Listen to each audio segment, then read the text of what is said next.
A billionaire humiliated a desperate mother who was trying to feed her twin daughters. But when he discovered the truth about those girls, he couldn't hold back his tears. The piercing wind of New York City lashed against Sophie Laurent's face as she gripped the small, freezing hands of her twin daughters. Emma and Claire, only 4 years old, trembled beneath coats far too thin for the merciless winter. The girls' worn-out shoes tapped along Fifth Avenue, their empty stomachs growling in a painful duet that only a mother could truly hear. "Mommy, I'm hungry," Emma whispered, her blue eyes, identical to her sister's, shining with held-back tears. Sophie swallowed hard, feeling the weight of the last coins in the pocket of her tattered coat. It wasn't even enough for a piece of bread. Her eyes roamed over the luxurious avenue, where brightly lit window displays showcased purses that cost more than she had ever earned in an entire year. The stark contrast between that world of excess and her current reality was like a slap in the face. That's when she saw it. Le Chateau d'Or, one of the most exclusive restaurants in the city. Through the large windows, she could see tables laden with food, half-eaten plates being cleared by hurried waiters. Her stomach twisted. How many meals were wasted there every day? "Come on, my little ones," Sophie murmured, guiding her daughters toward the establishment. Her heart pounded unevenly. She had never imagined she'd reach this point, but the desperation of seeing her children go hungry outweighed any remaining pride. The restaurant's heavy door swung open, releasing a wave of warm air and enticing aromas that made the girls sigh. An elegant maitre d' immediately approached, his critical gaze assessing the 3 out-of-place figures in that refined environment. "May I help you?" he asked, his voice as cold as the marble floor. Sophie took a deep breath, gathering all her courage. "Please, I know this might sound strange, but would you have any leftover food? Anything at all would help." "My daughters—" "Madame," the maître d' interrupted, his voice now lowered and cutting. "This is a fine dining establishment, not a soup kitchen. I suggest you seek assistance in more appropriate places." Tears began to burn in Sophie's eyes, but she held firm. "Please, just for today. I can wash dishes, do anything in exchange." At that moment, a deep, irritated voice cut through the air. "What kind of circus is going on at the entrance of my favorite restaurant?" Thomas Bennett rose from his privileged table, his $10,000 Italian suit fitting him perfectly. At 28E, the billionaire CEO was as famous for his corporate success as for his intolerance of anything he deemed beneath his standards. "I was trying to have a quiet dinner," he continued, stepping forward with brisk strides. "And I'm forced to witness this begging." Sophie felt her blood run cold. The twins hid behind her legs, frightened by the man's hostile tone. "Sir, I'm sorry," Sophie began, but nothing," Thomas cut in, his voice rising enough to draw the attention of everyone present. "Do you have any idea how much people pay to dine here, to have an exclusive experience? And you think you can just barge in and ask for leftovers as if this was some sort of charity?" Smartphones began appearing in customers' hands, recording the scene. Sophie felt Claire trembling more intensely against her leg. "I lost my job," Sophie tried to explain, her voice failing. "We were evicted, and And how is that my problem?" Thomas laughed without humor. "Security," he called, snapping his fingers. "Please escort this person and her children out, and make sure she understands this establishment is no place for that kind of behavior." 2 burly men materialized at once. Sophie felt firm hands on her arms as her daughters began openly crying. "Please, not in front of my kids," she pleaded, but her words fell on deaf ears. "Mommy," Emma cried as they were practically dragged outside. The cold night air hit them like a slap. Sophie stumbled on the sidewalk, barely managing to remain upright so she wouldn't fall with the girls. "And don't come back," one of the guards shouted, before slamming the door shut. Through the glass, Sophie could see Thomas Bennett returning to his table, adjusting his napkin on his lap as though nothing had happened. The customers gradually resumed their conversations and expensive meals while her daughters sobbed on the frigid sidewalk. Clinging to what little dignity she had left, Sophie guided Emma and Claire away from there. Central Park wasn't far, and at that time of night some of the more secluded benches could serve as a temporary refuge. They found a bench partially sheltered by shrubs. Sophie took off her coat, the only blanket she could offer, and wrapped it around her two little ones who were still shivering, now not just from the cold, but also from the trauma of what they had just experienced. "It's going to be all right, my loves," she whispered, hugging them. "Mommy promises it'll be all right." As the girls finally gave in to exhaustion, Sophie allowed her own tears to fall silently. Her hand found the inside pocket of the worn coat, where she kept her last truly valuable possession, an old, yellowed photograph.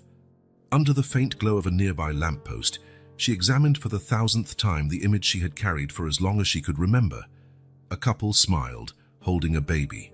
On the back, only the initials A.R., in an elegant handwriting whose every curve she had memorized. The photo was her only link to a murky past, her only clue about her origins at St. Mary's Orphanage. How many nights had she spent imagining who those people were? Why did they abandon her? Did they have any idea their daughter was now homeless, hungry, unable to provide a decent life for her own children? Sophie closed her eyes, letting memories of her childhood at the orphanage flood her mind. The nuns had always been kind, but they never could or would give her concrete information about her past. "You were left here as a baby," they said, "with only this photo."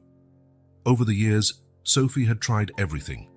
Private investigators, when she still had some money, searches in public records, even ads in local newspapers, all in vain. It was as though her story began in that photo, as if she had simply materialized at the orphanage without a past or origin. The wind blew harder, making the girls instinctively curl up in their sleep. Sophie held them tighter, her heart weighed down by the irony of her situation. She, who had grown up dreaming of discovering her family, was now the mother of two wonderful little girls, but unable to provide them with the basics. The twins' father had disappeared the moment he learned she was pregnant, leaving her to face not only single motherhood, but also the challenge of being the sole support for two precious lives. Her job as an administrative assistant had lasted nearly 4 years, long enough to build a modest but stable routine with the girls. Then came the pandemic, the mass layoffs, and suddenly she was just another statistic in the unemployed. The months dragged on, her savings ran out, and now...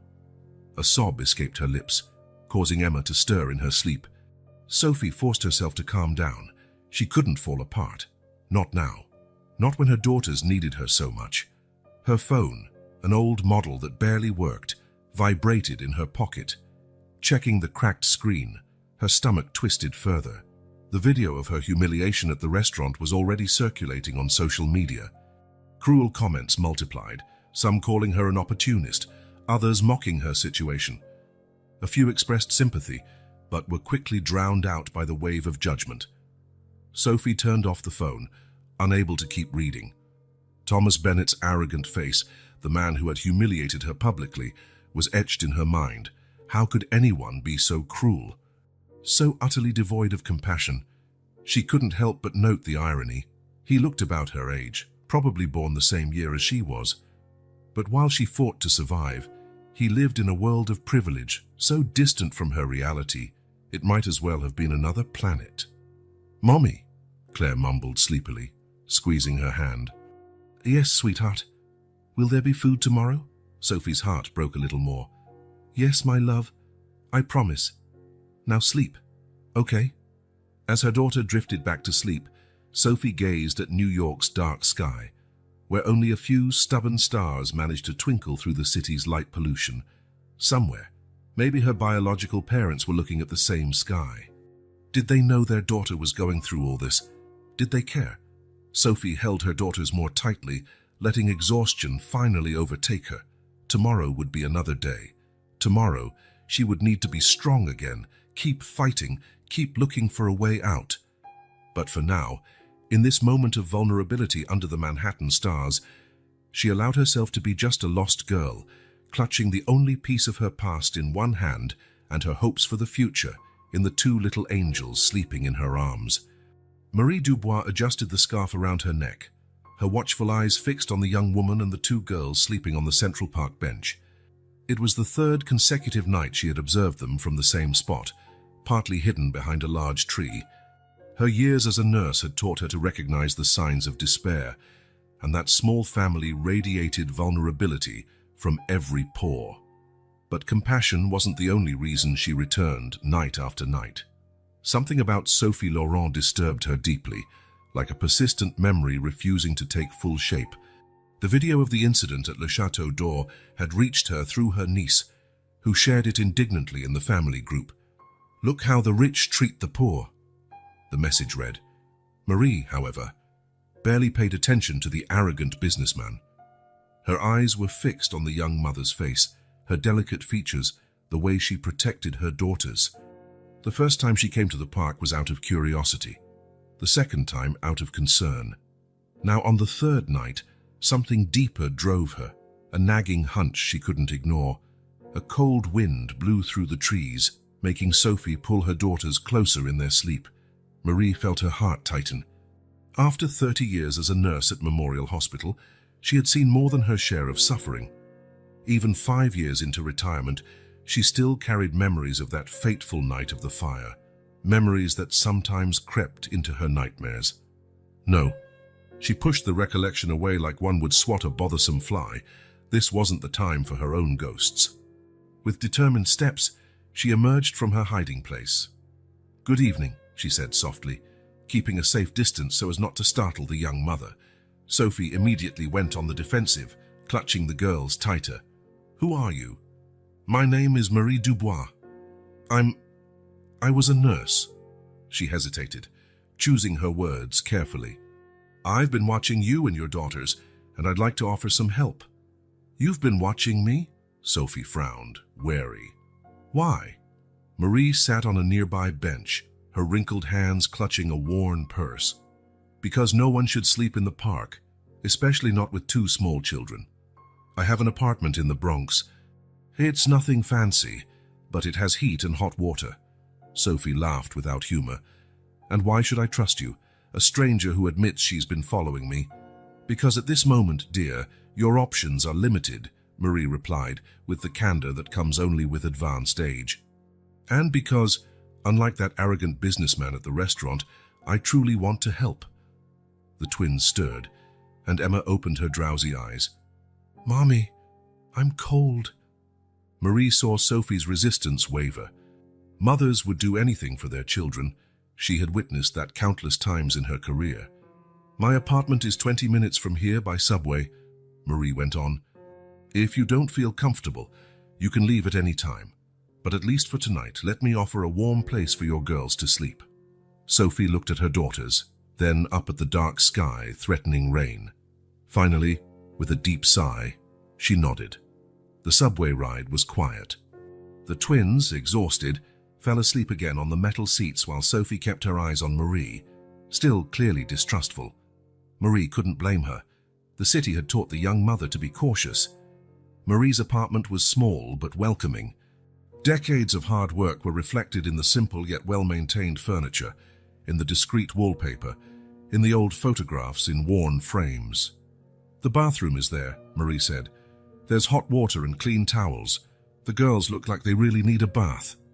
Sophie hesitated a moment, but the promise of a hot bath for her daughters was too tempting to refuse. Marie watched as she guided the sleepy twins to the bathroom, soon hearing the comforting sound of running water. While preparing hot chocolate in the small kitchen, Marie was hit by another wave of memories. The smell of smoke, distant screams, the chaos of that night at the hospital. Her hands trembled, spilling some of the warm milk. "Are you okay?" Sophie's voice brought her back to the present. She stood at the kitchen door, a towel in hand. "Oh, yes, yes," Marie forced a smile. "Just old memories. Are the girls in the bath?" "Claire is helping Emma wash her hair," Sophie explained, a small smile appearing on her lips for the first time. "They always take care of each other." "Twins are like that," Marie remarked, pouring hot chocolate into mugs. "They share a special bond from—" Her voice trailed off. Sophie had turned to grab the mugs, and the towel slipped slightly from her shoulder, revealing something that made Marie's blood turn cold, a crescent-shaped birthmark. The baby cried as she cleaned it that night, the little crescent-shaped birthmark so clear in her memory. It was a busy night in the maternity ward, a night she would never forget. "Marie," Sophie called, concerned. "You're pale." Marie steadied herself against the sink, her legs suddenly weak. That birthmark, identical to the one she had seen 28 years ago, couldn't be a coincidence. The dates lined up. Sophie's face, which had intrigued her so much, now made sense. It was like a reverberation of the past, a confirmation of her worst fears. "It's nothing," she lied, forcing another smile. "Just tired. Why don't you take these mugs to your girls?" "There are cookies in that tin." Alone in the kitchen, Marie let herself slide down until she was seated on the floor. Her hands now trembled violently. The past she had tried so hard to bury was resurfacing, bringing with it painful questions and impossible choices. The fire was spreading quickly through the East Wing. Confusion, screams, nurses running with babies in their arms, chaos consuming everything and everyone. And then the explosion. Marie pressed her palms against her eyes, trying to block out the images. For 28 years, she had carried this secret, this corrosive doubt. Now fate had brought Sophie and that telltale birthmark right to her doorstep. The sound of the twins laughing came from the bathroom, mixed with Sophie's gentle voice humming a lullaby. An improvised family, united by love and adversity, and Marie sat there, holding a truth that could destroy not only this little family, but others as well.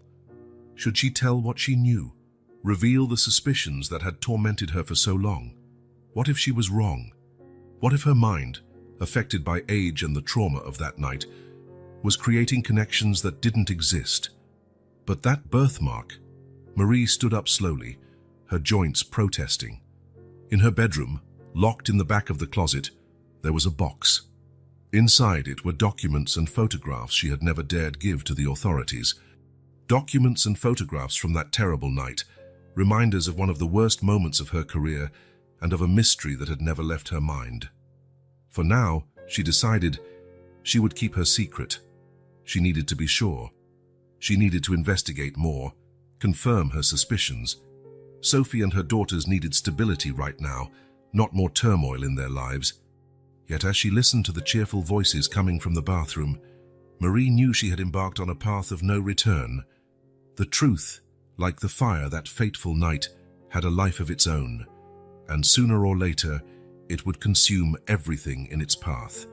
Thomas Bennett stared at the lights of Manhattan through the floor-to-ceiling windows of his penthouse, while pouring himself a third drink of the night. Raindrops began to splatter against the glass, distorting the privileged view of the city that normally made him feel like a king on his throne. Tonight, however, his luxurious penthouse felt more like a gilded prison.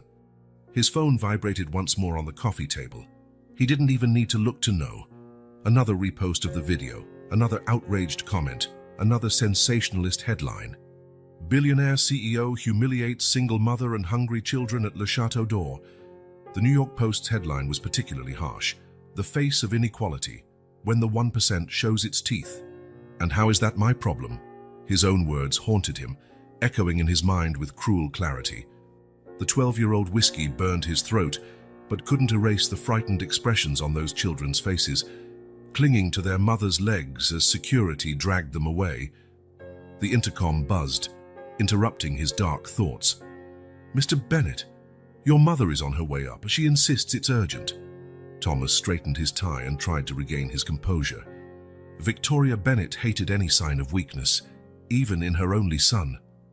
The doors of the private elevator opened, and she entered like a force of nature, impeccable in her Chanel suit and pearls that certainly cost more than many families earn in a year.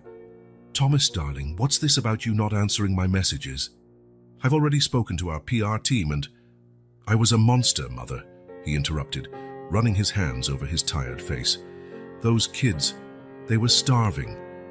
How could I—" Victoria sighed, placing her Hermes handbag on the coffee table. "You can't let yourself be undone like this.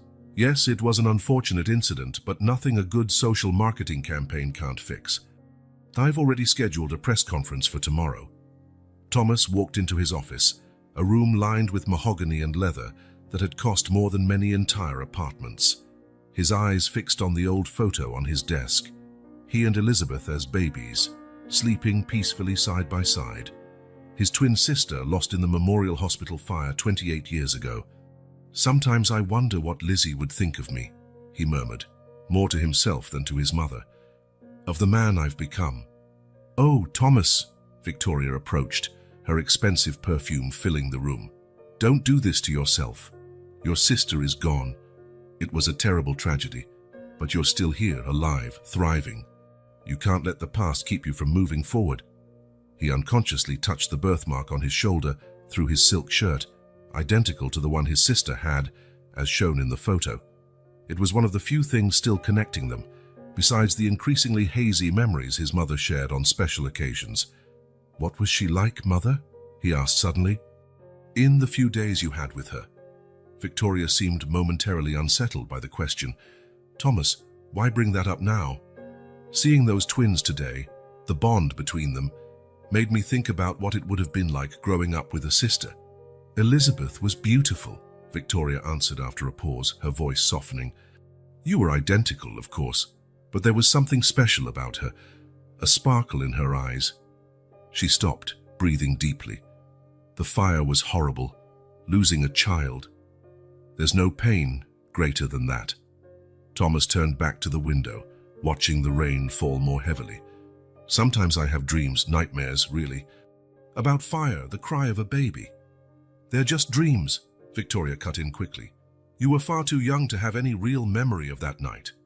"I need to do something, Mother," he said, changing the subject. "I can't just pretend nothing happened. That woman, her daughters, they need help. And we will do something," Victoria assured him. "Tomorrow you'll announce a generous donation to organizations that help the homeless. We'll show that Bennett Enterprises cares about the community." "That's not enough," Thomas protested. "We should try to find her, offer direct assistance." "Absolutely not," Victoria snapped. "No direct contact, that would open dangerous precedents. Make the donation, show public remorse, and let our legal department handle the rest." Thomas poured himself another drink, ignoring his mother's disapproving glare. The weight of the Bennett empire felt crushing on his shoulders tonight. Ever since he was a child, he had been groomed to take charge and to be strong, ruthless when necessary, but at what cost? When exactly had he become the sort of person who kicks starving children out of a restaurant? "You know what scares me most, Mother," he said, watching the amber liquid in his glass. "If no one had filmed it, if it hadn't gone viral, I probably wouldn't even remember the incident today. It would just be another normal day in the life of CEO Thomas Bennett." Victoria moved closer, adjusting her son's tie with that maternal care she rarely showed. "You're a good man, Thomas. Sometimes the position we occupy requires tough decisions, a certain distance, but don't let one moment of error define who you are." He nodded mechanically, but the words rang hollow. In his mind, he saw the terrified faces of those twins, so small and vulnerable. What would it have been like to have a sister? What would it have been like growing up with Elizabeth by his side, having someone to share not only DNA, but also challenges, joys, pains? "The press conference is scheduled for 10 o'clock, Victoria continued in her business mode. "Anderson has prepared an excellent speech. You'll apologize, announce the donation, and by the end of the week, this will all be old news." When his mother finally left, Thomas returned to the photograph of Elizabeth.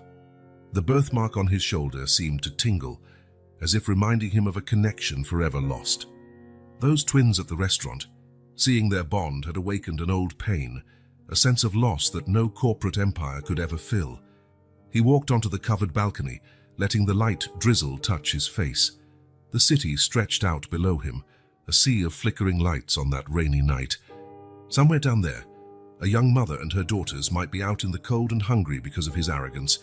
And here he was, at the top of the world, feeling more alone than ever. Thomas closed his eyes, letting the raindrops mix with the tears he finally allowed himself to shed. For those scared children, for the desperate mother he humiliated, for the sister he never knew, for the man he had become. On the other side of the city, nighttime in Manhattan went on, indifferent to the dramas unfolding in its luxury penthouses or its dark alleys. And Thomas Bennett, the powerful CEO who had everything, drank alone in his ivory tower, haunted by his mistakes and by an ancient loss he had never truly overcome. The rain kept falling, washing over the city, but not his sins. Tomorrow he would be the impeccable executive again, give his public apology, donate a few million to charity. But tonight, he allowed himself to be just a broken man, carrying the weight of his choices, and a void no amount of money could ever fill. The small Bronx apartment had come to life in recent days.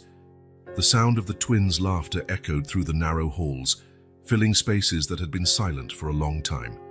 Marie watched Emma and Claire playing in the living room while she prepared breakfast, occasionally glancing at Sophie sleeping on the sofa bed. A week had passed since she'd brought the little family home, a week of warm meals, hot baths, and safe nights. Marie could see the color returning to the girl's cheeks, the sparkle returning to Sophie's eyes. The television murmured quietly in the corner, a habit Marie kept to feel less alone. The morning news began announcing the highly anticipated press conference by Bennett Enterprises. "Mommy," Claire called, running to the sofa. "Look, it's the bad man from the restaurant." The commotion woke Sophie, who sat up startled. On the screen, Thomas Bennett adjusted his tie, preparing to speak to reporters. Marie felt her heart rate increase at seeing him there, so close to Sophie, even if only through the TV.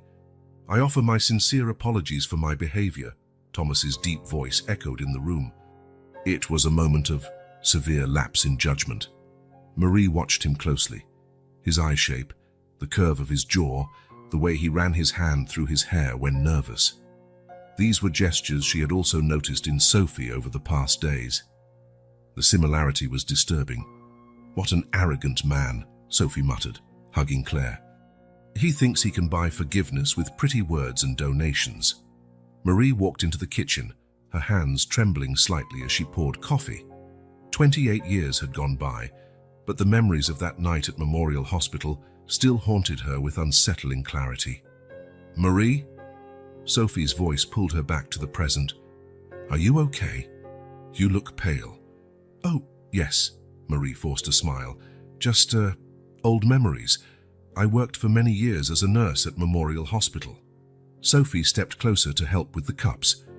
When she reached for the cupboard, her blouse slipped a bit, revealing the crescent-shaped birthmark on her shoulder. Marie nearly dropped the coffee pot.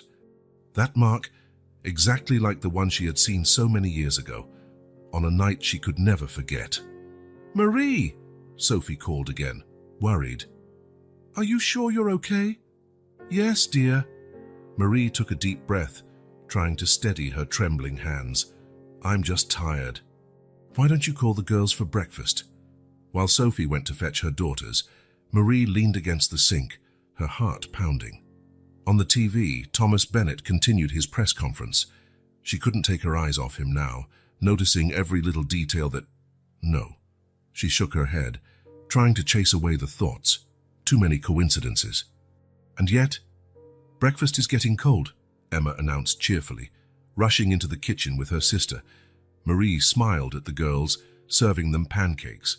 She watched Sophie join them, her profile lit by the morning light streaming through the window. On TV, Thomas Bennett wrapped up his press conference. That birthmark. Marie knew it must mean something. Something important that her mind was desperately trying to grasp, like a dream slipping away upon waking.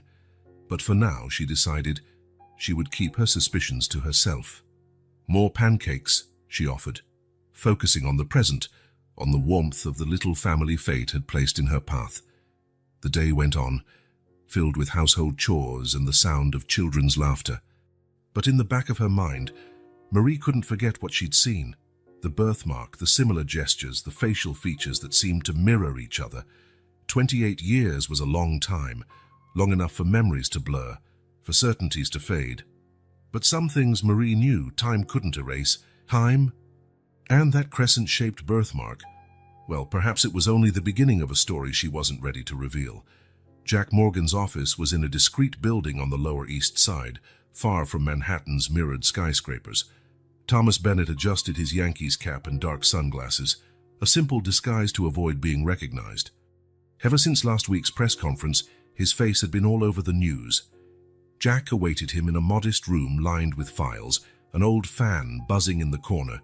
In his 50s, with grey hair and a worn suit. The private investigator looked like he'd stepped out of a 1940s noir film. "Mr. Bennett," Jack motioned to a chair. "I must say I was surprised by your call.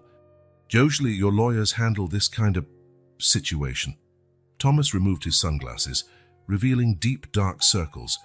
He hadn't slept well since the restaurant incident. "This is personal, Jack, and I need absolute discretion. Not even my mother can find out." Jack leaned forward, his sharp eyes studying the young CEO. "The Le Chateau d'Or incident.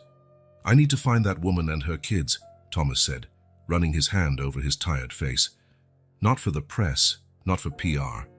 I need to know if they're okay." "Remorse is a powerful thing," Jack commented, opening a battered notebook. "It's not just that," Thomas hesitated. "Since that night, I can't sleep.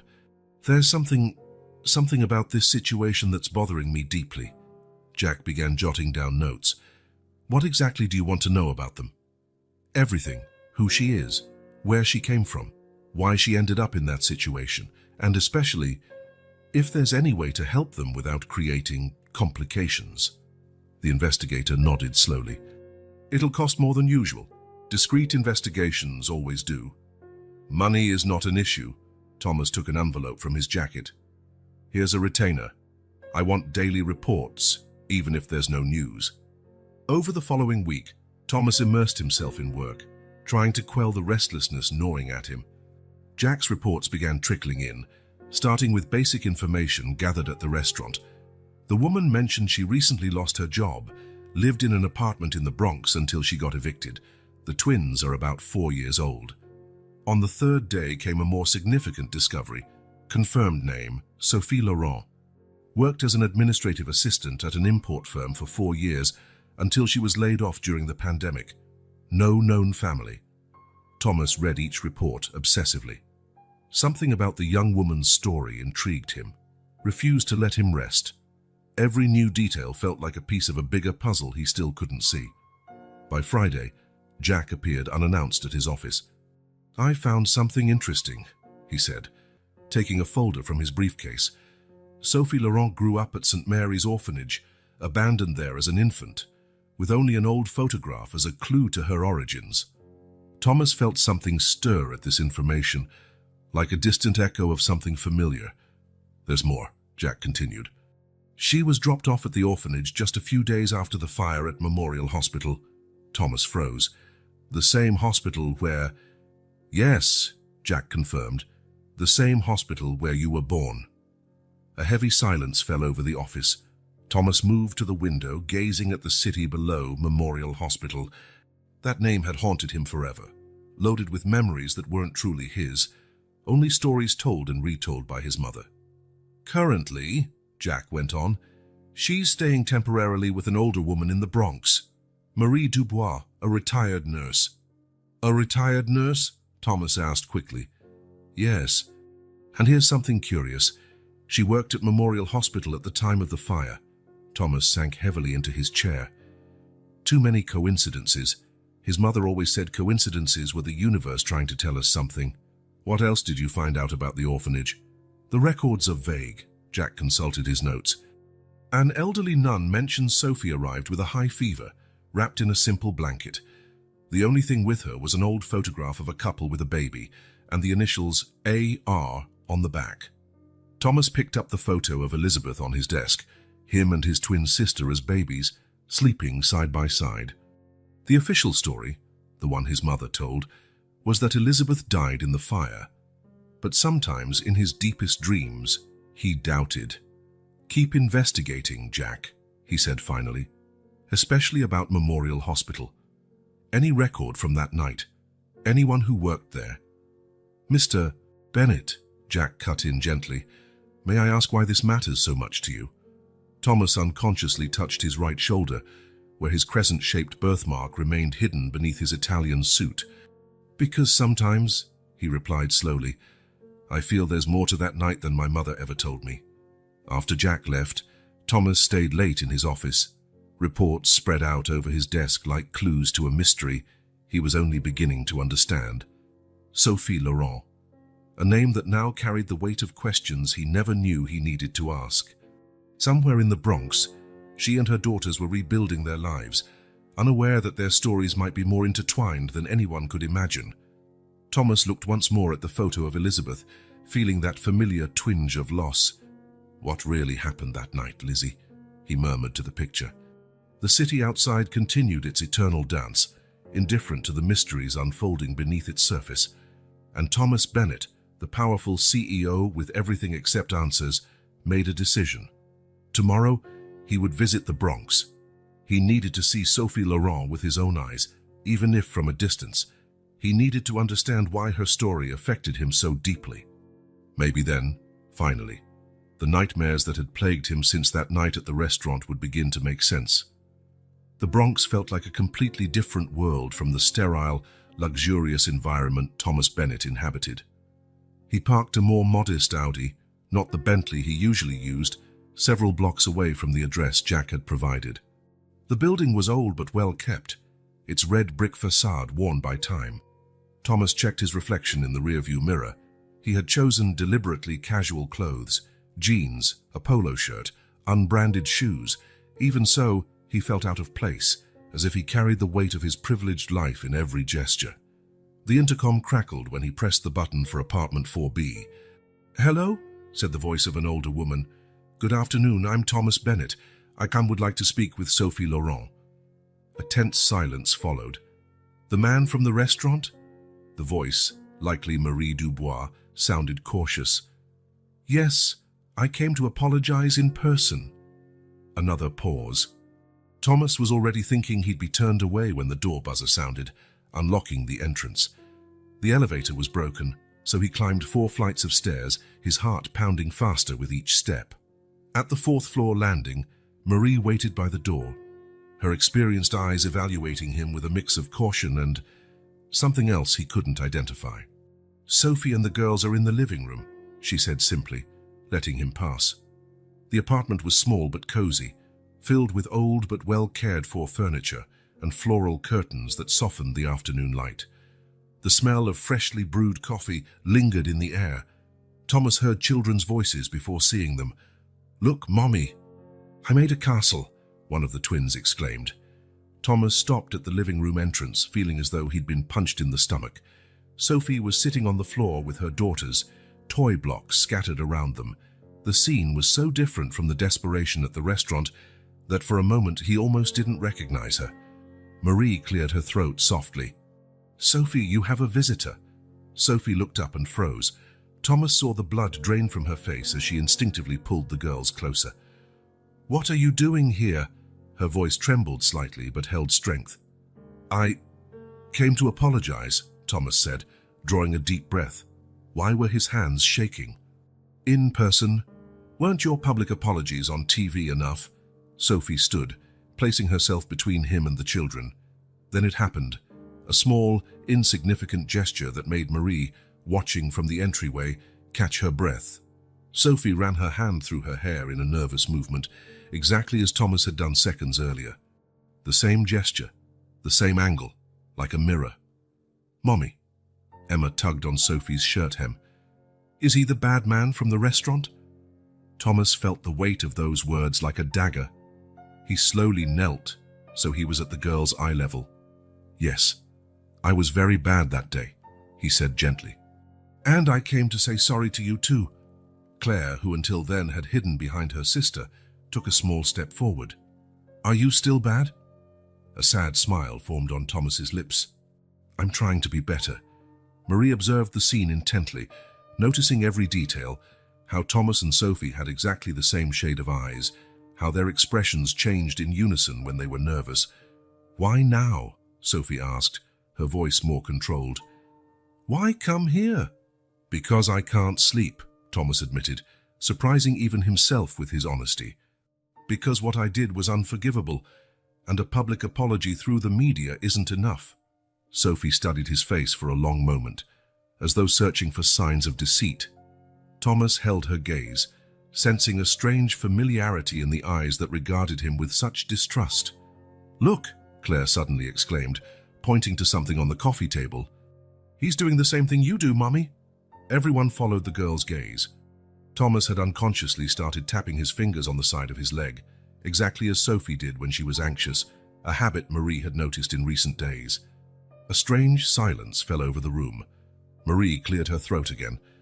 "I'll make more coffee," she announced, disappearing into the kitchen. Emma, apparently deciding Thomas was no longer a threat, moved closer to him. "Do you want to see my castle?" she offered timidly. "Emma," Sophie began, concerned. "I'd love to," Thomas replied softly. In the next few minutes, Thomas found himself sitting on the floor, helping Emma build taller and taller towers with colorful blocks. Claire, still a bit shy, soon joined them, her natural curiosity overcoming her initial fear. Sophie remained standing, watching with a mixture of caution and confusion. There was something about the way Thomas interacted with her daughters that seemed too natural. From the kitchen, Marie watched the scene, her heart heavy with knowledge she couldn't share. She saw how Thomas smiled exactly like Sophie when he was genuinely happy. She noticed how both tilted their heads slightly to the right when they were focused. "Why were you mean to us?" Claire asked suddenly, knocking over a block tower. Thomas paused, feeling the weight of the child's innocent question. "Because sometimes," he replied slowly, "people with a lot of money forget that money isn't what really matters in life. They forget to be human." Sophie, who had stepped closer to listen, felt something shift in her chest. It wasn't forgiveness, not yet, but maybe the start of understanding. "Do you have kids?" Emma asked, building a new tower. "No," Thomas answered sadly. "In fact, I don't even have siblings. I'm alone." "Like Mommy," Claire exclaimed. "She doesn't have siblings either." Marie nearly dropped the coffee tray she was carrying. Thomas and Sophie exchanged a quick look, something indefinable passing between them. "It's getting late," Marie cut in, her voice trembling slightly. "The girls need dinner." Thomas stood, brushing off his jeans. "Of course. I'm sorry for taking up so much of your time." At the door, he hesitated. "I said I'd like to do something to make up for what happened." "We don't want your money," Sophie replied quickly. "I'm not offering money," Thomas corrected. "I'm offering a chance to fix my mistake, somehow." Sophie crossed her arms, a defensive gesture Thomas recognized as identical to his own when he felt vulnerable. "Goodbye, Mr. Bennett," was all she said. But the twins had other plans. "Come back tomorrow," Emma asked hopefully. "You need to see my castle when it's finished." Thomas looked at Sophie, who seemed torn by an internal conflict. "Only if your mother allows it," he answered diplomatically. Sophie sighed, defeated by her daughter's pleading eyes. "Tomorrow afternoon." "But only because of the girls." When Thomas finally left, Marie shut the door and leaned against it, her legs weak. In the living room, the twins went back to playing with the blocks while Sophie gathered the coffee cups. "He seems different in person," Sophie said, mostly to herself and Marie. "Yes," Marie replied softly, noticing how Sophie ran her hand through her hair exactly as Thomas had done. "Very different from how he appears to be." Outside, in his car, Thomas remained motionless, his hands gripping the steering wheel. Something had happened in that living room, something he couldn't explain. It was as if he'd found a piece of himself he hadn't known was missing. In her Bronx apartment, Marie Dubois sank into her old armchair, the burden of her secrets heavier than ever. The pieces were in motion, destiny weaving its intricate web. It was only a matter of time before the truth, as always, found its way into the light. The weeks following Thomas's first visit turned Marie's small apartment into a stage for subtle but profound changes. What began as hesitant visits marked by awkward silences and wary glances gradually transformed into something more natural, more genuine. At first, Thomas showed up only at agreed times, always bringing small gifts for the twins, children's books, building blocks, crayons. Sophie initially resisted each present, but the genuine delight on the girls' faces made her relent. "You don't have to bring something every time you come," she said one afternoon, as the girls excitedly unwrapped a new puzzle. "I know," he replied, a shy smile crossing his face that seemed out of place for a billionaire CEO. "But I've never had the chance to spoil kids before." It was during these afternoons that the first signs of a deeper connection began to surface. Marie, always watching discreetly from the kitchen, noticed how both drank their coffee strong and unsweetened, how they frowned in the same way when lost in thought, how their laughter held the same rhythm. "You collect vintage car miniatures too?" Thomas asked one day, noticing a small collection on the shelf. Sophie blushed slightly. "It's kind of silly, I know. I started when I was a kid at the orphanage. Whenever a visitor brought one, I kept it like a treasure." "It's not silly," Thomas said, stepping closer to the shelf, his eyes shining with childlike enthusiasm. "I have a whole collection at home. My mother never understood my fascination. It was as if each discovery of common interests created an invisible bridge between them. Mystery novels, a preference for rainy days, the way they both organized objects by color, tiny details that might be insignificant on their own, but together formed an intriguing pattern. The twins, for their part, had fully adopted Thomas. For them, the bad man from the restaurant had transformed into Uncle Thomas, who always had interesting stories to tell and new games to teach. "How do you know how to fold paper airplanes so well?" Claire asked one afternoon, amazed by the perfect shapes Thomas crafted. "I spent a lot of time alone as a child," he answered, a hint of melancholy in his voice. "I learned to have fun with very little." Sophie, who was passing through the living room at that moment, paused. "I also learned origami at the orphanage. It was one of the few things that calmed me on the hardest nights." Their eyes met, a moment of shared understanding passing between them. Marie, who stood in the doorway, held her breath.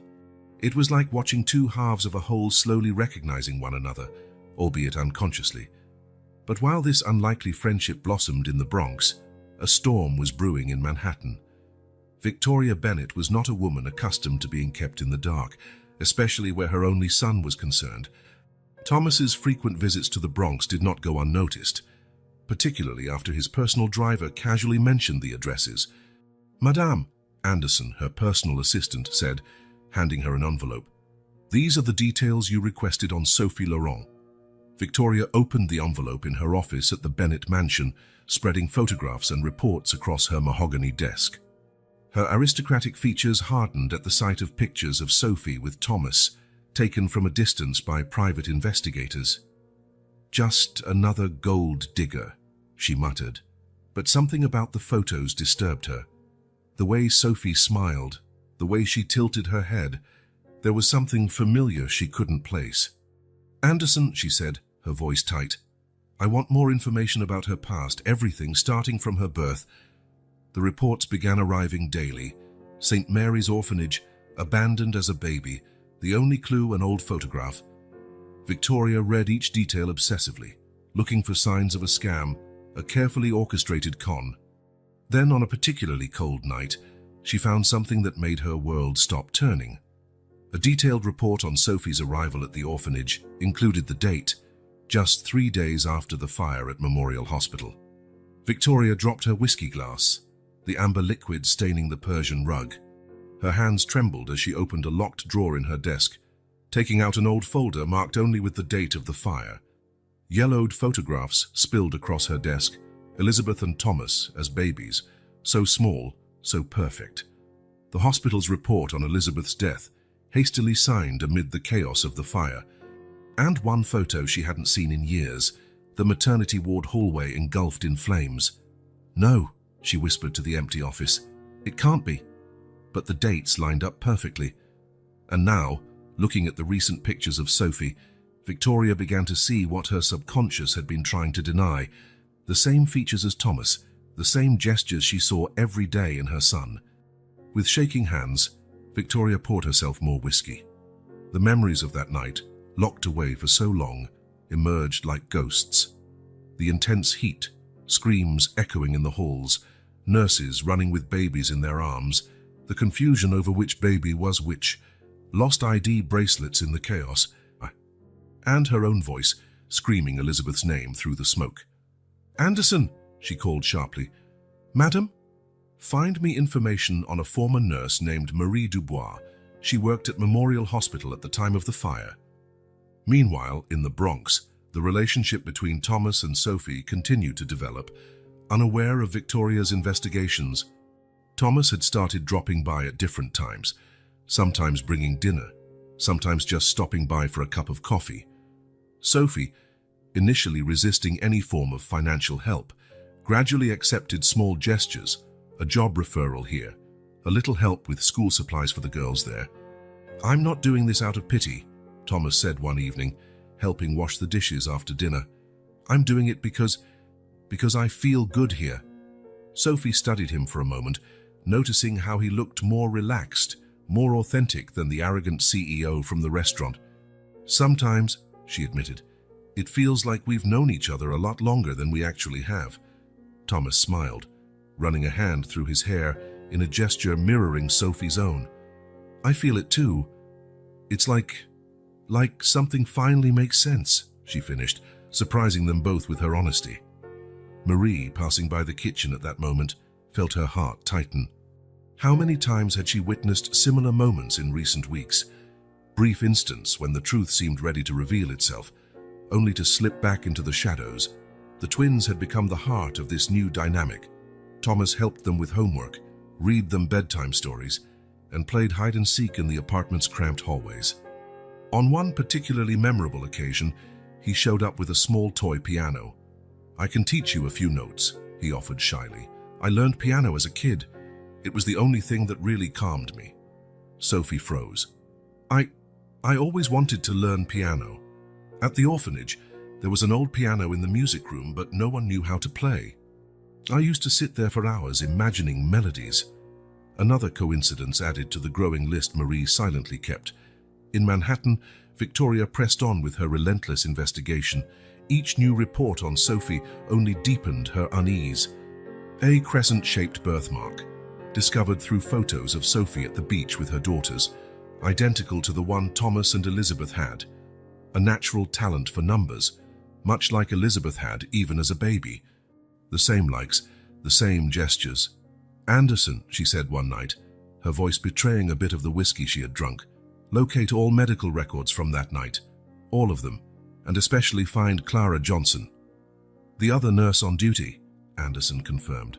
"Yes," Victoria closed her eyes, painful memories surfacing once again. "She was there when everything happened."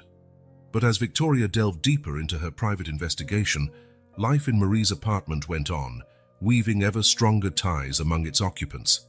Thomas began to show up at unexpected times, early in the morning with fresh coffee and croissants, or late at night after a particularly tough day at work. The living room sofa became his favorite place to relax, listening to Sophie's stories of adventures with the twins. "I never thought I'd say this," Sophie admitted one night after the girls had gone to bed, "but you've become part of our little family." Thomas, idly fiddling with one of the toy cars from his collection, now displayed alongside Sophie's on the shelf, smiled softly. "You've become the family I never had," he replied. "Even with all the money, all the achievements, and I always felt something was missing." "Like a distant echo," Sophie murmured, more to herself than to him. "A feeling of incompleteness you can't explain." Marie, in her bedroom, could hear their voices through the slightly open door. Her hands clutched an old photograph from Memorial Hospital, where a team of nurses posed for the camera, unaware of the tragedy soon to come. But while these bonds strengthened in the Bronx, Victoria Bennett in Manhattan drew ever closer to a truth she had tried to bury for nearly 3 decades. "Madam," Anderson entered her office one morning, looking paler than usual. "We found Clara Johnson." Victoria raised her eyes from the report she was studying. "And she wants to talk to you, says she has something to confess about that night." Victoria's whiskey glass trembled in her hand. In her Bronx apartment, Marie watched as Thomas and Sophie laughed together in the kitchen, their gestures so in sync they might have been choreographed. Destiny had started moving its final pieces, and soon, very soon, no secret could remain in the shadows. One particularly significant afternoon, Thomas brought an old photo album. "I found this in the attic at the mansion," he explained, sitting between Sophie and the twins on the sofa. "It's pictures from my childhood." Marie, passing by with a tray of cookies, nearly dropped it when she saw a specific photo, Thomas as a baby, with his birthmark clearly visible. "What a coincidence!" Emma exclaimed, pointing to her mother's shoulder. "Mommy has the exact same mark." The silence that followed was deafening. Thomas and Sophie looked at each other, an unspoken question hanging in the air. Marie quickly changed the subject, offering more cookies, but the moment was imprinted, another puzzle piece quietly clicking into place. In Manhattan, Victoria received Clara Johnson in her office. The former nurse, now an elderly woman with white hair and trembling hands, sat heavily in the offered chair. "Mrs. Bennet," she began, her voice laden with decades of guilt, "there's something about that night you need to know." Destiny, like a complex web of coincidences and choices, was beginning to reveal its deepest secrets. And no one, not Thomas, not Sophie, not Victoria, not even Marie, was prepared for the truths about to surface. Jack Morgan stared at the stack of documents on his desk with the meticulous attention that made him one of New York's most respected private investigators. After weeks of intensive searches, the records from Memorial Hospital were finally painting a story filled with troubling inconsistencies. "Mr. Bennet," he said over the phone, "I think you need to come see this in person." Thomas arrived at Jack's office in less than an hour. The investigator had organized the documents in a chronological timeline on the wall, with colorful sticky notes marking the discrepancies. First, Jack pointed to a yellowed report. "We have the official birth records from that night. 2 sets of twins were born within a few hours of each other." "2 sets?" Thomas frowned. "Yes. The Bennet twins, you and your sister Elizabeth, and the Laurent twins." Thomas felt his heart skip a beat. Laurent. Apparently, a couple named André and Rose Laurent also had twins that night. But here's where it gets strange. Jack held up another document. There's no record of the Laurent twins dying in the fire. In fact, they simply vanish from the records after the fire. Thomas stepped closer to the documents, his eyes scanning the information with urgency. "What about Elizabeth? Her death certificate has major inconsistencies." Jack pointed to another file. It was signed hastily, with no proper ID of the body. And more interesting, the nurse who signed it wasn't the one assigned to that wing. "Marie Dubois?" Thomas asked, his voice trembling slightly. "No," Jack checked his notes. "Someone named Clara Johnson." Marie Dubois was listed as the primary nurse for that wing, but for some reason, she didn't sign any documents that night. Meanwhile, in Marie's apartment, a hard decision was being made. The retired nurse watched Sophie playing with the twins in the living room, her heart heavy with the knowledge she'd carried for so long. The growing closeness between Thomas and Sophie over the past weeks had made her situation untenable. Each new shared mannerism, each identical habit, each mirrored smile felt like a silent accusation from fate. Marie walked to her bedroom, her legs trembling slightly. The metal box holding the secrets of that fateful night felt heavier than ever in her hands. Inside were documents and photos that would change lives forever. Her phone rang. It was Victoria Bennet. "Miss Dubois," the aristocratic voice sounded tense. "We need to talk about Sophie Laurent." "Yes," Marie answered, surprisingly calm. "In fact, I was about to call you. I think it's time everyone knew the truth." In her office at the Bennet mansion, Victoria held an old photo, Thomas and Elizabeth as babies, their identical crescent birthmarks clearly visible. Next to it, a recent picture of Sophie at the beach with her daughters, the same mark on her shoulder glistening in the sun.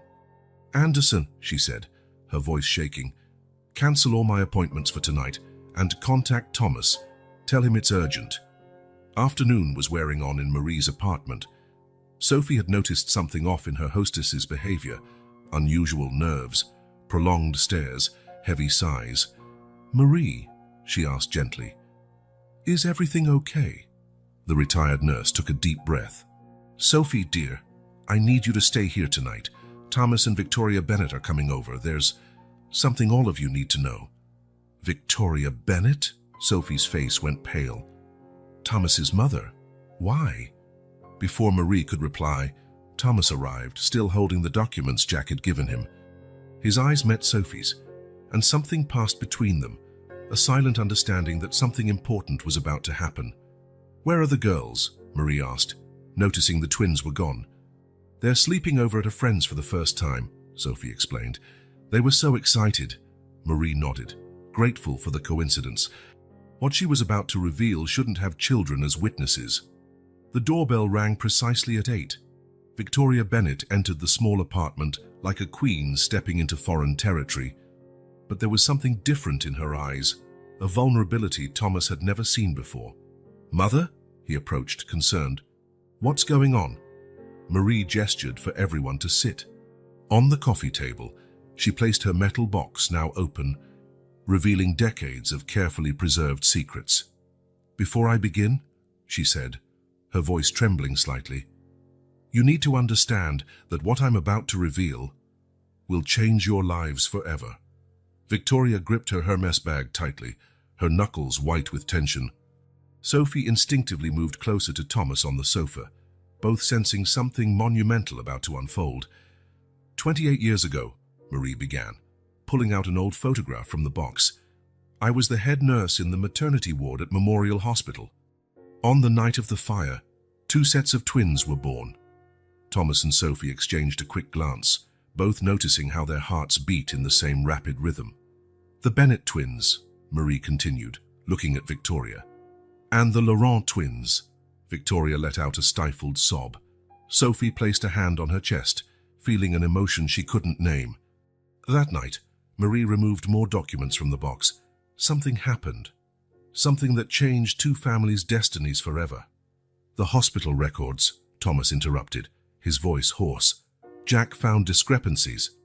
"Yes," Marie confirmed, "because the truth was deliberately obscured. When the fire started, chaos took over. Babies were rushed out, paperwork was lost, but I was there. I saw..." "Saw what?" Sophie asked, her voice barely a whisper. Marie took out one last photograph, a picture of the nursery that night, before the fire. In it, 4 babies slept peacefully, each with a little crescent-shaped birthmark. The Bennett twins, she pointed to 2 of the babies, and the Laurent twins, all with the same birthmark. Victoria got up abruptly, stumbling to the window. No, it can't be." "But it is," Marie went on, her voice growing steadier. "And over the last few months, watching the 2 of you together," she looked at Thomas and Sophie, "I saw all the evidence confirmed. The same gestures, the same tastes, the same expressions." "What exactly are you saying?" Thomas asked, though in his heart he already knew the answer. Marie inhaled deeply, decades of guilt and secrets weighing on every word. "Sophie is not a Laurent, and Elizabeth Bennett did not die in that fire." The silence that followed was deafening. Sophie gripped Thomas's hand instinctively, their fingers intertwining as if they had done it countless times before. "Sophie, is Elizabeth?" Victoria whispered, her legs failing her. Thomas rushed to support his mother, guiding her back to the sofa. "Yes," Marie confirmed, tears streaming down her lined face. "Sophie is Elizabeth Bennett. And Thomas and Sophie are the twins who were separated that night." The revelation hung in the air like a dense cloud, heavy with indescribable emotion. Sophie stared at Thomas, seeing for the first time what had been before her all along, her own reflection, her other half. "But how?" Thomas managed, his voice choked with emotion. Marie removed more documents from the box. The chaos of the fire was only part of it. Before that, there was a mistake. A terrible mistake that changed everything. Victoria buried her face in her hands, sobs shaking her shoulders. "All these years. My daughter." Sophie remained silent, tears falling quietly as she processed a truth that upended her entire existence. Her hand still held Thomas's, as though she feared that letting go would make this all vanish like a dream. "There's more," Marie said softly now. "Much more. But first, you need to absorb this. You need to understand that what happened that night was more complex than anyone could have imagined." Thomas looked at Sophie, his sister, his twin, and saw in her eyes the same whirlwind of emotions he felt. Every inexplicable emptiness he'd always had, every instant connection they'd formed, every shared gesture, it all finally made sense. "Why now?" Victoria asked, her voice broken. "Why after so long?" Marie gazed out the window, where New York's nightlights shone, indifferent to the drama unfolding in her little apartment. "Because some truths can't stay buried forever," she said gently. "And because you two," she nodded toward Thomas and Sophie, found each other despite all the odds. Fate has its own way of righting wrongs. Sophie finally found her voice, trembling with emotion. So my entire life, everything I believed. You were always a Bennett, Marie completed gently. You were always Thomas's sister, Victoria's daughter. Victoria rose slowly, her eyes fixed on Sophie as if seeing her for the first time. With hesitant steps, she approached. Elizabeth, she whispered, reaching out with a trembling hand to touch Sophie's face. Mother, Thomas said softly, I think she's still Sophie. But now she's also our Sophie. Sophie nodded through her tears, grateful for Thomas's understanding. 28 years of identity couldn't be erased in an instant, even by such a monumental revelation. There are documents, Marie went on, indicating her box. Records, photographs, evidence that confirms all of this, and there are more people who can confirm what happened that night. Clara Johnson, Thomas asked, recalling Jack's documents. Marie nodded gravely. Yes. Clara has her own part in this story. Victoria straightened up, decades of aristocratic composure returning automatically. I want to know everything, every detail, every moment, every decision that cost me my daughter for 28 years. And you will, Marie promised, but not tonight. Tonight, you need to absorb this truth. You need to begin recognizing yourselves as the family you always were. Thomas looked at Sophie again, seeing not just the friend he'd met in recent months, but his twin sister, his other half, the piece he'd always been missing. The girls, Sophie murmured suddenly. They have a grandmother now. A family. Victoria sobbed again, the mention of her granddaughters, her very first grandchildren, breaking the last shred of her composure. Night fell outside, but none of them noticed the passing hours in that small apartment. There was too much to process, too much to feel, too much to understand. Marie watched the Bennett family, finally reunited after 28 years, beginning to see each other in this new light. Thomas and Sophie still held hands, as though that touch was an anchor in the storm of emotions surrounding them. Victoria alternated between staring at Sophie and covering her face with tears. And Marie felt the weight of decades of secrecy finally starting to lift. Tomorrow, there would be more revelations. Tomorrow, Clara Johnson would share her part of the truth. Tomorrow, they would start to truly understand how it all happened. But today was the moment to simply exist in this new reality, to absorb the fact that a family torn apart by a fire and by human error was at last finding its way home. The last photo in Marie's box showed 4 babies sleeping peacefully, their tiny crescent-shaped birthmarks visible like signs of destiny. A destiny that, after 28 years of separation, was finally completing its circle, reuniting what should never have been torn apart. Memorial Hospital looked smaller than Thomas remembered from the pictures. The East Wing, rebuilt after the fire, stood out from the rest of the building with its more modern design. Sophie squeezed his hand as they climbed the steps to the entrance, both feeling the weight of the moment. Victoria and Marie followed a few steps behind. The Bennett matriarch seemed to have aged a decade overnight, the shock of Sophie's revelation still etched in her aristocratic features. Clara is waiting for us in the old maternity ward, Marie informed them, guiding them through corridors she knew well. She never left the hospital, transferred to administration after the fire. The group stopped at a door labeled Historical Archives. Clara Johnson awaited them, her wrinkled hands clutching a worn diary and an old folder. At 60, her face carried the weight of a secret kept for nearly 3 decades. "Marie," she greeted in a trembling voice. Then her eyes fell on Thomas and Sophie. "My God, seeing you together." Sophie instinctively moved closer to Thomas. Since the revelation the night before, it was as though an invisible magnet held them near each other, making up for the years they'd spent apart. "Why here?" Victoria asked, her voice tense. "Why bring us back to this place?" Clara motioned them inside. The room was small, metal file cabinets lining the walls, a round table in the center. On it lay old hospital blueprints and black and white photos from the time of the fire. "Because this is where it all began," Clara replied, sitting down heavily. And it's here that you need to understand how one moment of distraction changed so many lives. She opened her old diary, its yellowed pages filled with tight handwriting. It was a double shift as she began, her fingers tracing the words she had written so long ago. We were short-staffed, 3 nurses out with a flu. The maternity ward was packed. March 18, 1997, 11:45 p.m. 2 twin births in less than 3 hours. The Bennetts first, a boy and a girl, both healthy, identical crescent-shaped birthmarks on the right shoulder. Then the Lawrence, twins also with a similar mark. What a coincidence. Must be extra careful with the IDs. Clara paused, tears forming in her eyes. I was so exhausted.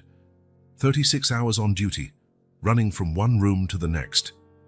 March 19th, 1997, 2:15 a.m. Confusion with the ID bracelets during shift change. Need to recheck all the babies before... What exactly happened? Thomas asked softly. Clara took a long breath. The babies were taken to the nursery at the same time.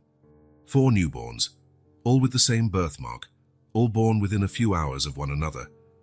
I was doing the final check before handing over the shift. She removed an old photograph from the folder, the old nursery, 4 tiny cribs side by side.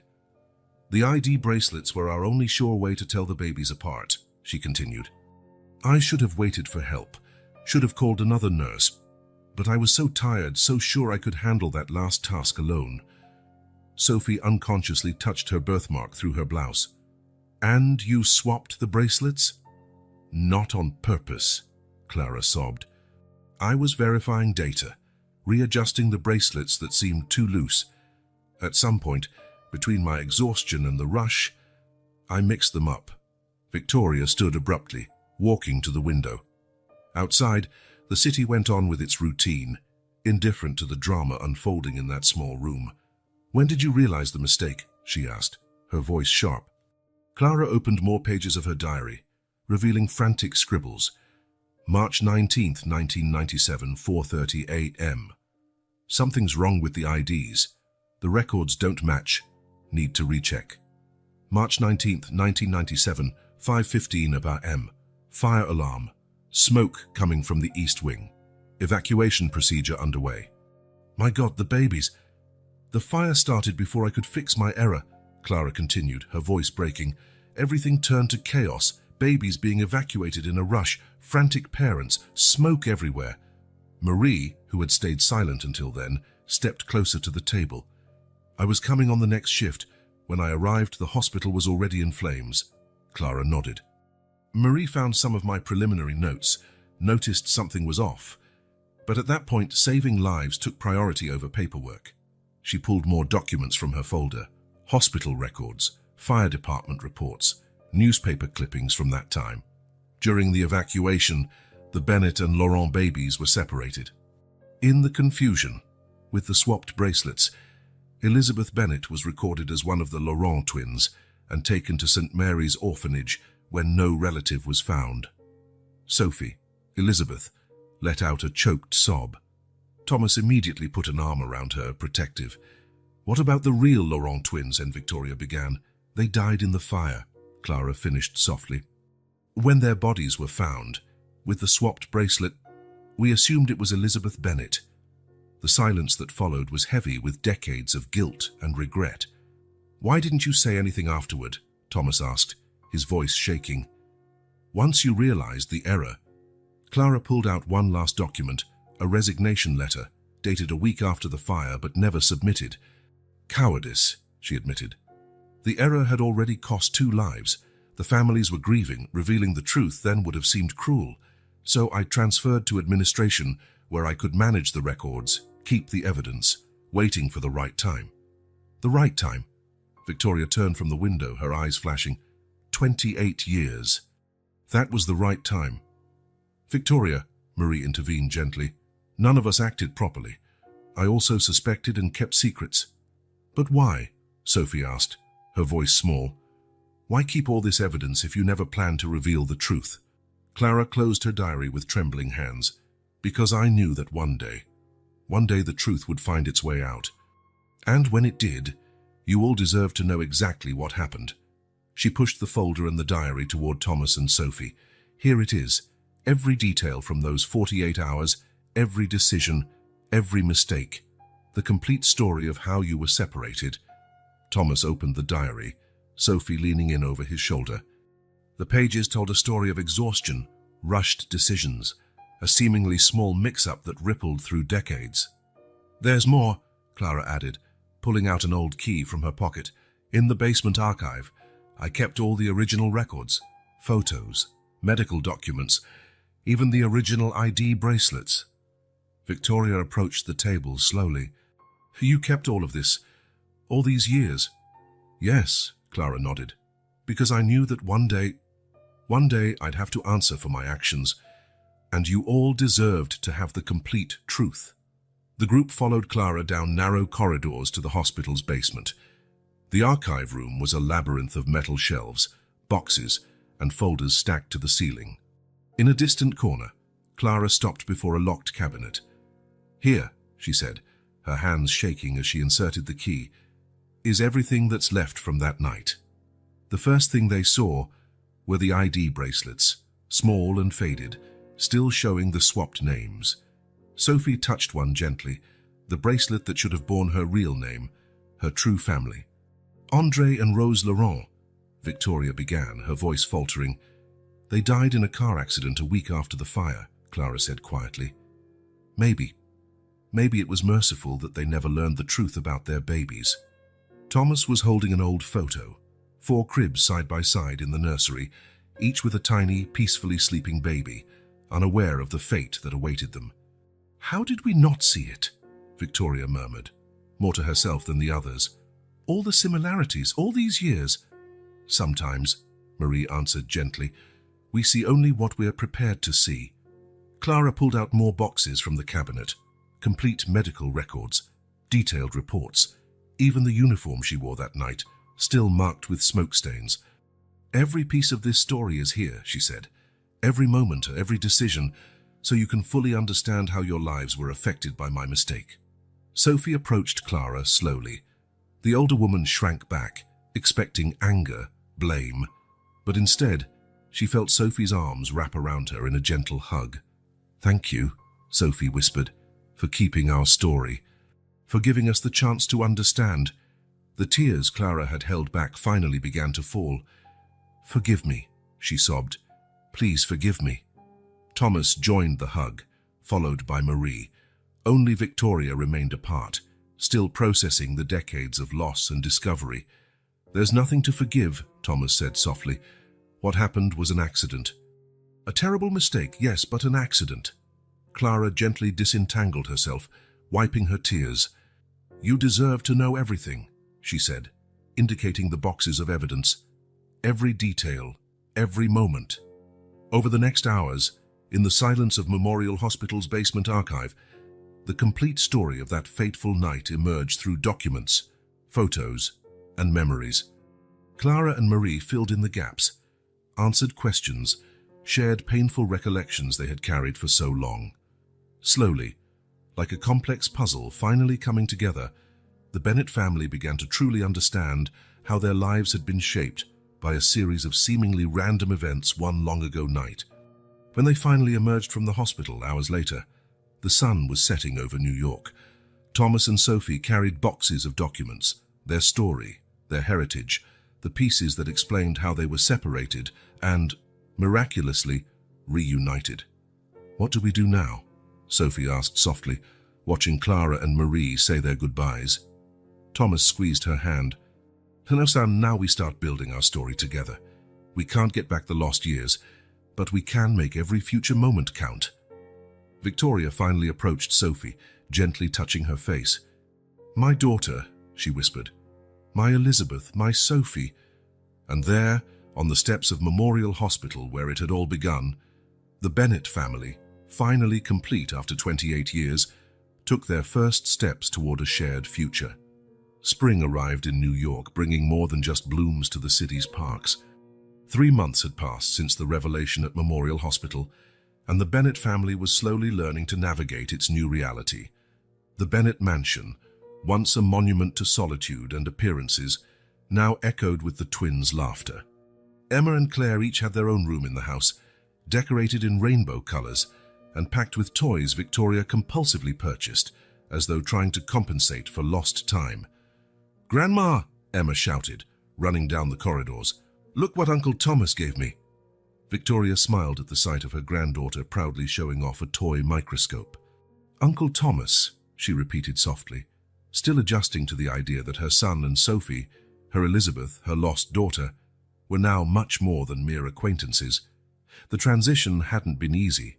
The first weeks were a whirlwind of emotions, family therapy sessions, and long conversations often ending in tears. "How are you coping with all this, Doctor?" Sarah Chen, the family therapist, asked during a particularly intense session. Sophie shifted on the couch, unconsciously mirroring Thomas's movement beside her. "It's surreal. Sometimes I wake up thinking it was all a dream." "A good or bad dream?" the therapist pressed.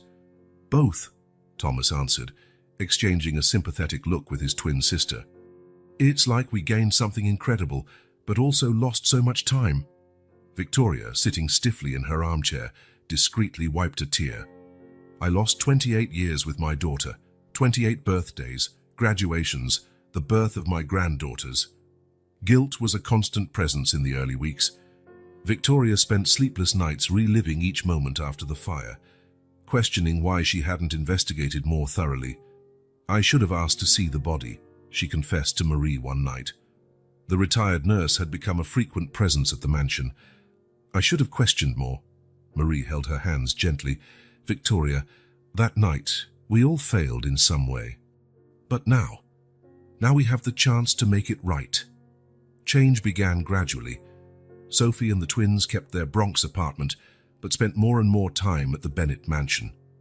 Thomas converted one of the rooms into a shared workspace where he and Sophie could spend hours talking, discovering a lifetime of lost connections. "You collect vintage car miniatures too," Sophie exclaimed one day, examining Thomas's collection. "And you also have nightmares about fire," he noted on another occasion, during a night when neither could sleep. Each new discovery felt like another puzzle piece clicking into place, filling the void they had always felt but never understood. Clara also made regular visits, though initially they were tense, loaded with guilt. It was during one of these visits that Victoria finally began the process of forgiveness. "You kept it all," Victoria said, looking again at the records and pictures Clara had preserved.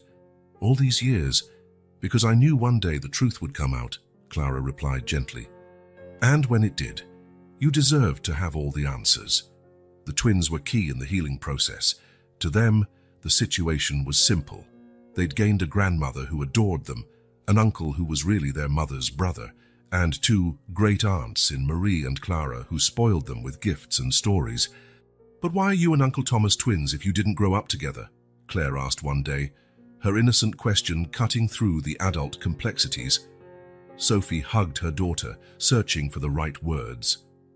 "Sometimes, sweetie, life separates people who should be together. But what matters is that we're all together now." The months passed, and with them came the family's first celebrations. The first Christmas at the Bennett mansion was unforgettable, with Victoria going overboard in every detail, determined to make the occasion perfect. "Mom," Thomas laughed, looking at the staggering number of gifts under the tree, "you're going to spoil the girls rotten." "They're my first granddaughters," Victoria replied with dignity.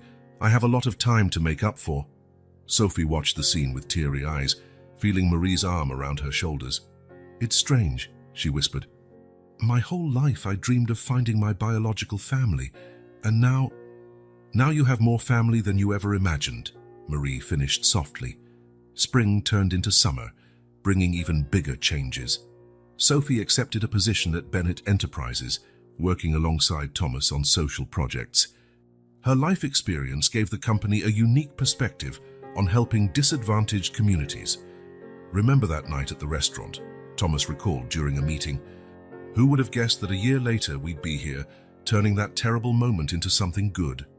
Fall arrived with its vibrant colors, and with it, Sophie's decision to finally adopt the Bennett surname, not abandoning Sophie Laurent, but adding a new layer to her identity.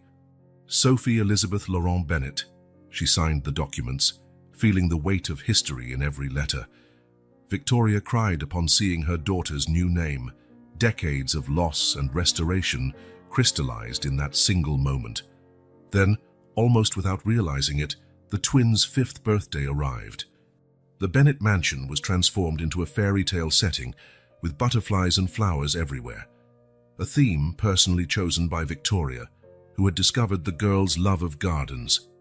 "I can't believe it's been a year," Thomas said, helping Sophie arrange the final decorations. "A year since we found out the truth," she agreed, adjusting a floral arrangement. "It feels like both an eternity and just a blink of an eye." Guests began to arrive, classmates of the twins from school, neighbors from the Bronx, colleagues from Bennett Enterprises. Marie and Clara arrived together, bearing gifts and emotional smiles. "Look at this family," Marie said, watching Victoria help the twins blow out the candles. "Who would have thought that terrible night at the hospital would lead us here?" The celebration lasted all afternoon, filled with laughter, games, and quiet moments of reflection. As the sun began to set, Thomas found Sophie sitting in the garden, watching the twins play with their new presents. "What are you thinking about?" he asked, sitting beside her. "How strange life is," she replied, leaning her head on her brother's shoulder. "One mistake on a hectic night at a hospital separated us for almost 3 decades. Another mistake, that night at the restaurant, brought us back together." Thomas took her hand in a gesture that had become natural over the past year. "Do you really think it was a mistake? Or maybe destiny?" Sophie finished, smiling. "It happened more and more often now, one completing the other's thoughts." "The girls seem happy," Thomas noted, watching Emma and Claire run around with their new dolls. "They have a family now," Sophie replied. "A complete family with a grandma, an uncle, and 2 great aunts who can't stop spoiling them." Victoria approached, sitting down with them. Over the past few months, her once rigid posture had softened, as though years of grief had finally begun to lift. "You know," she began, her voice trembling, "I spent so many years living in the past, mourning Elizabeth, that I almost missed the chance to meet Sophie." Sophie hugged her mother, silent tears rolling down her cheeks. "And I spent so much time looking for my biological parents that I almost missed seeing my family was right in front of me." Marie and Clara joined them in the garden, carrying champagne glasses for a toast. "To family," Marie proposed, raising her glass. "Not just the one we're born with, but the one we build through love and forgiveness. To truth," Clara added softly, "which, even when it hurts, has the power to heal." "To second chances," Victoria said, looking lovingly at her rediscovered daughter. Thomas and Sophie exchanged a glance, years of emptiness finally filled by each other's presence. "To bonds that not even time can break," they said in unison, making everyone laugh at the synchronized trait they had developed. The twins ran over, throwing themselves into the arms of the reunited family. The late afternoon sun bathed the garden in golden hues, as though nature itself celebrated that moment of healing and renewal. "Mommy," Claire asked, curled up in Sophie's lap, "are you happy?" Sophie looked around, at her twin brother returned to her by fate, at her mother who learned to love both Sophie and Elizabeth, at Marie and Clara, who had carried the weight of the truth for so long, and at her daughters who finally had the family they deserved. "Happier than I ever thought possible," she answered, her voice thick with emotion. Night fell over the Bennett mansion, stars beginning to dot the New York sky. Inside the house, the celebration continued, not just for the twins' birthday, but as a milestone in a year of rediscovery, forgiveness, and unconditional love. A single mistake on a hectic night at the hospital had separated 2 twin siblings for nearly 3 decades. But destiny, in its infinite wisdom, found a way to right that wrong, proving that some bonds are too strong to be broken forever. And there, in that garden under the first stars of the evening, the Bennett family, whole and healed even stronger than ever, celebrated not just their reclaimed past, but the future that lay before them. A future promising more moments of joy, more shared discoveries, and more love than any of them had ever dared to imagine.